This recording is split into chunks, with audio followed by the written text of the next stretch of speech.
ચૂંટણી નજીક આવતાની સાથે નેતાઓ અનેક પ્રકારે પ્રચાર કરતા હોય છે તેમજ સભા સંબોધતા હોય છે। આ સભા સંબોધતી વખતે ક્યારેક તેઓ એવું નિવેદન આપી દે છે કે જેને લીધે રાજકારણ ગરમાતું હોય છે।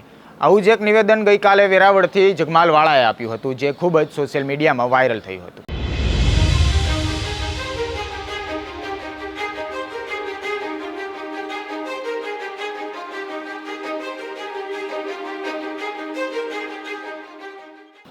નમસ્કાર, હું છું આપની સાથે કલ્પેશ ચાવડા। નવજીવન ન્યૂઝમાં આપનું સ્વાગત છે।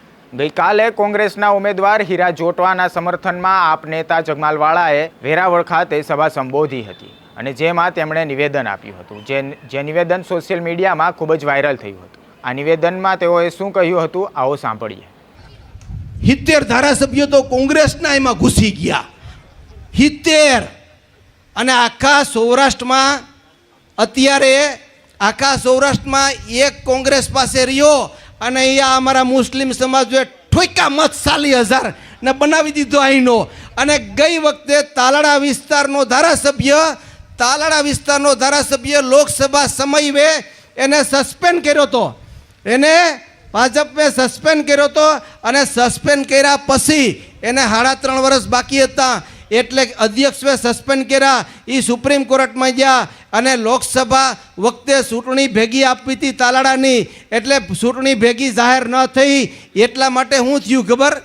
ચૂંટણી સુપ્રીમ કોર્ટે એટલું જ કીધું હતું, ખાલી એવું નહોતું કીધું કે સસ્પેન્ડ ન ગણાય, 2 વર્ષથી વધારે સજા હોય એ સસ્પેન્ડ જ ગણાય। મિત્રો, એને સસ્પેન્ડ કરવામાં કોર્ટે ચોખ્ખું લખ્યું છે એના ઓર્ડરમાં કે એ સસ્પેન્ડ ગણાય, એમાં કોઈ વાંધો નથી, પરંતુ એને સસ્પેન્ડ ચૂંટણી બંધ રખાય કે 2 દિવસમાં જ તમે ચૂંટણી કેમ જાહેર કરી, એટલે ચૂંટણી બંધ રાખી હતી અને પછી એને સેટિંગ થઈ ગયું અને કોંગ્રેસની ઉપર ગદ્દારી કરી। 3.5 વર્ષની અંદર તાલાળા વિસ્તારની અંદર ભાજપમાં રહી ગદ્દારી કરી અને પછી છેલ્લે ભાજપમાં ભળી ગયા। મિત્રો, એટલે આને કહેવાય ગદ્દાર।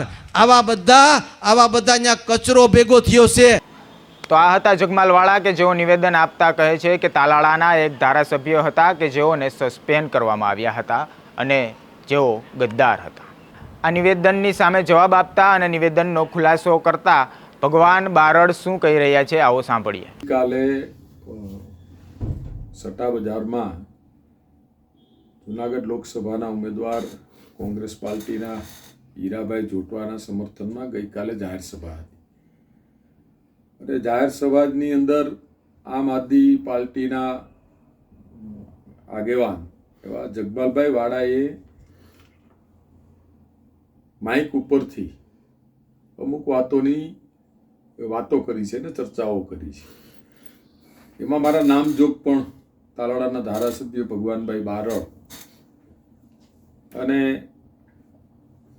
એ જ્યારે ધારાસભ્ય હતા અને સસ્પેન્ડ થયા અને પછી એમણે ભાજપની હારે મિલી ભગત કરીને લોકસભામાં આમ કર્યું અને ફરી પાછું પદ લીધું, આવી બધી ઘણી બધી વાતો કરી છે। એટલે મારે તો આપના માધ્યમ દ્વારા પ્રજા તો લોકો ઓળખે છે અમને, અને પેઢીઓથી ઓળખે છે અમારા પરિવારને, એટલે અમારે બાકીની કોઈ વાતો ના કરવાની હોય। પણ એક જ્યુડિશિયલી મેટર જ્યારે બની હતી અને એની વાતો કરી છે, ત્યારે મારે આપના મારફત, પ્રેસ મારફત મારે લોકો સુધી વાત પહોંચાડવી જોઈએ।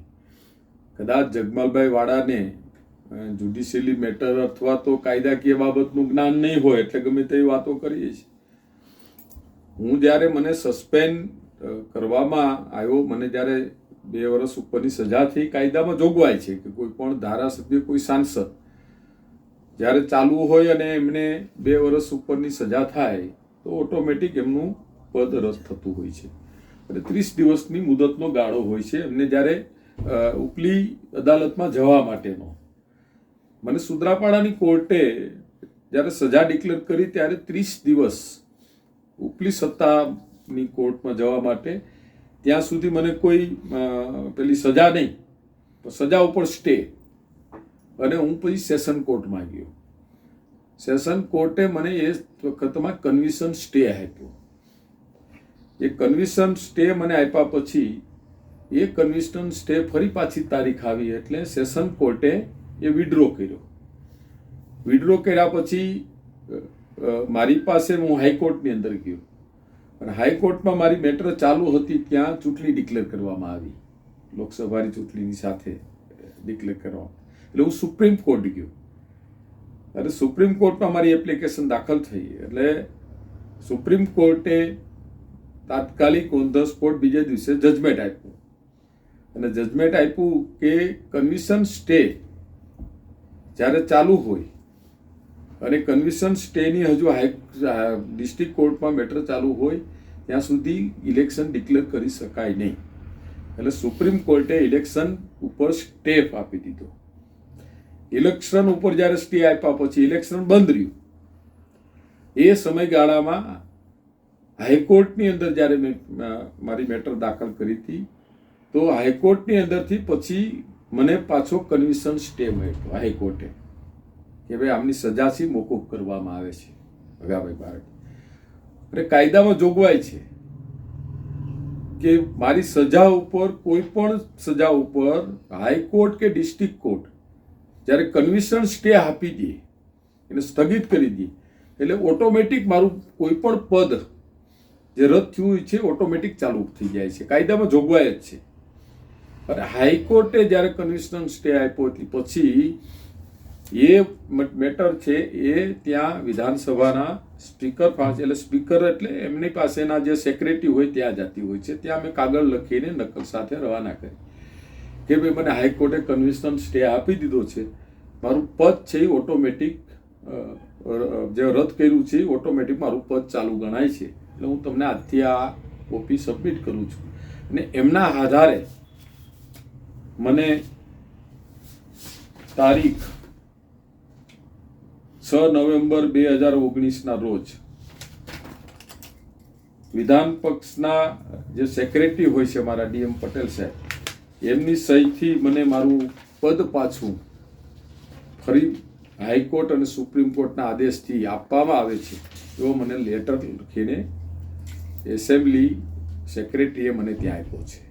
એટલે આમાં સરકારે આપી દીધું, સરકારની યારે આ વસ્તુ કરી હતી, સરકારે કાયદાકીય બાબતથી જ આપેલું છે ને આપવું પડે, મને નહીં કોઈને પણ.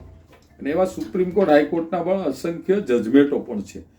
એટલે એની વાહિયાત વાતો છે જેને જ્ઞાન જ નથી, જેની પાસેથી તમે કોઈ અપેક્ષા ના રાખી શકો. અને પોતે પોતાના કોઈ માણસને કોઈને તો પોતાના ભૂતકાળ શું છે તપાસવું જોઈએ. મારે એની પાછળ કોઈ ટીકાટી પણ વધારે નથી કરવી, એનું કામ છે, અમારું કામ નથી. અમને દુનિયાને લોકો ઓળખે છે એટલે અમારી કોઈ ઓળખાણ કે મારે વધારે વસ્તુની પણ ટેકનિકલી બાબતોના સુપ્રીમ કોર્ટ હાઈકોર્ટથી માંડીને સુપ્રીમ કોર્ટથી માંડી અને જ્યારે સેક્રેટરીએ જે કાગળ ઉપર આપ્યું છે મારી પાસે આજે પણ મોજૂદ છે. એટલે એમની જે વાતો છે એ લોકોને ગુમરાહ કરવા માટેની છે અને લોકો અમને ઓળખે છે એટલે અમારે એનો કોઈ વધારે કંઈ જવાબ કે સવાલ દેવાની જરૂર નથી.